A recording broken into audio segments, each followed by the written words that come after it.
तो hello guys, बाकी अनमा season 3 episode 24 की शुरुआत में हम देखते हैं कि यूजिरो बाकी को अपने पास शाबाशी देने के लिए बुला रहा होता है, लेकिन बाकी यूजिरो को मना कर देता है। मगर तभी उसके दिल में किसी तरीके का दर्द होने लगता है, जिस वजह से उसकी आंख से आंसू आने लगते हैं। और ये देख के डोपुरुची और तोकुगावा के भी आंखों में आंसू आ जाते हैं, क्योंकि 18 साल में पहली बार बाकी को प्यार, इज्जत, शाबाशी ये नसीब हो रहा था। फिर बाकी यूजिरो से कहता है, मुझे ये बात नहीं समझ रही कि आज आप ये सब क्यों कर रहे हो, मुझे ये सब नहीं चाहिए। तो यूजिरो कहता है, अरे तुम फिक्र मत करो, मैं तुम्हें कुछ नहीं करूँगा, मैं तुम्हें बस शाबाशी दूंगा, तो जल्दी से इधर आओ। यूजिरो की ये बात सुनने के बाद बाकी सोचता है, अगर अब मुझे आशीर्वाद देना चाहते हैं तो मैं इस मौके को नहीं खो सकता।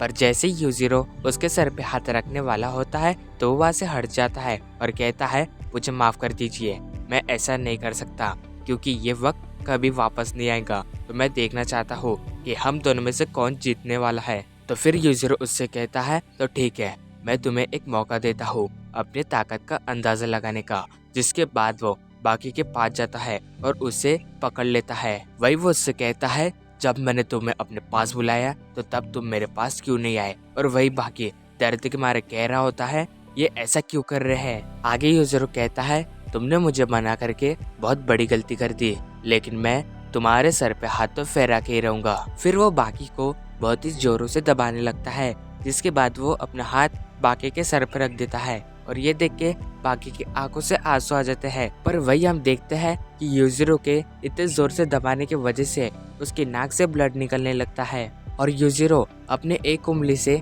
बाकी के ब्लड को टच करता है और उससे फिर चूस लेता है। ये देख के वहाँ पे जितने भी लोग होते हैं वो बहुत ही हैरान हो जाते हैं। फिर यूजिरो बाकी से कहता है, देखा, मेरा जो मन होता है वो मैं कर लेता हूँ क्योंकि मेरे पास ताकत है, तो अब तुम्हें मेरी ताकत का अंदाजा तो हो ही गया होगा। और ये कहते ही वो बाकी को चक्री जैसा घुमा देता है, लेकिन बाकी थोड़े दूर जाके खुद को संभाल लेता है।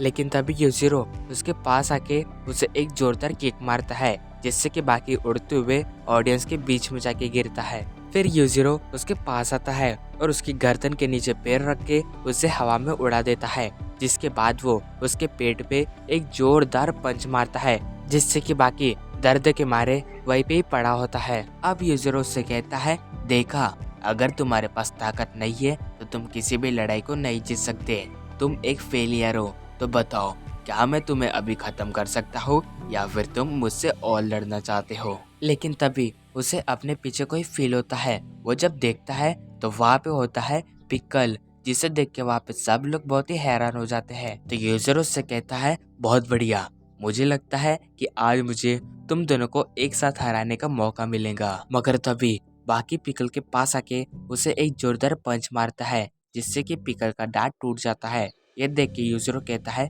बहुत अच्छा, मेरा बेटा मुझसे कितना जलता है। वही बाकी के ऐसा करने की वजह से पिकल को बहुत ही गुस्सा आता है, पर जैसे ही वो बाकी को देखता है तो वो बहुत ही घबरा जाता है।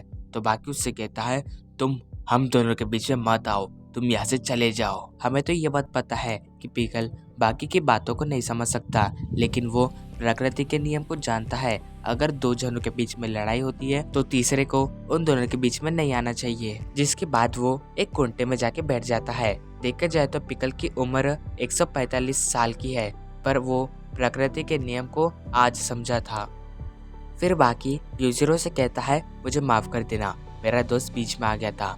तो यूजिरो कहता है, अच्छा है वो बीच में आ गया था, अगर वो बीच में नहीं आया होता तो तुम्हारी जान अभी तक खत्म हो जाती। जिसके बाद यूजिरो बाकी पे हमला कर देता है। वही बाकी समझ जाता है कि यूजिरो अभी कौन सा हमला करने वाला है, लेकिन तभी यूजिरो अपने अटैक को चेंज कर देता है और बाकी को एक किक मार के जमीन पे गिरा देता है। फिर वो बाकी को कहता है, मुझे पता था तुम मेरे अटैक को समझ चुके हो, जिस वजह से तुम उसके लिए रेडी भी हो चुके थे, लेकिन मैं ये समझ चुका था कि तुम अभी क्या करने वाले हो, जिस वजह से मैंने अपने अटैक को चेंज कर दिया। आगे यूजिरो बाकी को बताता है, अगर सामने वाला अटैक कर रहा हो और दूसरा उसके अटैक को समझ चुका है तो पहले वाले को उस अटैक को चेंज करना पड़ता है। अगर दूसरा फिर से उस अटैक को समझ चुका है तो तीसरे वाले को उस अटैक को चेंज करना पड़ता है। ऐसे ये सिलसिला आगे तक बढ़ता रहता है और आखिर में जो अटैक को पहले ही समझ चुका होता है वो उसे जीत जाता है। इसके बाद वो बाकी को एक जोरदार किक लगाता है, मगर बाकी वहाँ से हट जाता है। वो यूजिरो के सामने खड़ा रहता है और फिर वो उससे कहता है, मुझे माफ कर देना डैड, अगर मैं आपको पहले ही हरा सकता तो मैं आपको हरा देता, लेकिन मैं ऐसा नहीं कर सकता हूँ क्योंकि सबसे पहले मुझे आपकी टेक्निक को अच्छे से समझना पड़ेगा। मुझे ये बात तो पता है कि मैं पैदा कमजोर हुआ था, लेकिन मेरा मकसद यही था कि मैं आपको हरा दूं, जिस वजह से मुझे ये कदम उठाना पड़ रहा है। बाकी की ये बात सुन के यूजिरो उसके पास आने लगता है और उससे कहता है, ठीक है तो चलो, मैं भी अभी तुम्हारे जैसे ही लड़ाई करूंगा। तुम अगर मेरी चाल को समझ सकते हो तो तुम समझ लेना, लेकिन अगर तुमने इसमें इतनी सी भी गलती की तो ये तुम्हारी आखिरी लड़ाई होगी। तो ये सुन के बाकी कहता है, तो ठीक है, मैं आपकी चुनौती को स्वीकार करता हूँ। और इसी के साथ हमारा ये एपिसोड एंड होता है। अगर आपको मेरे वीडियो अच्छी लगी होंगी तो चैनल को लाइक और सब्सक्राइब करके जरूर जाना। Thank you for watching my video.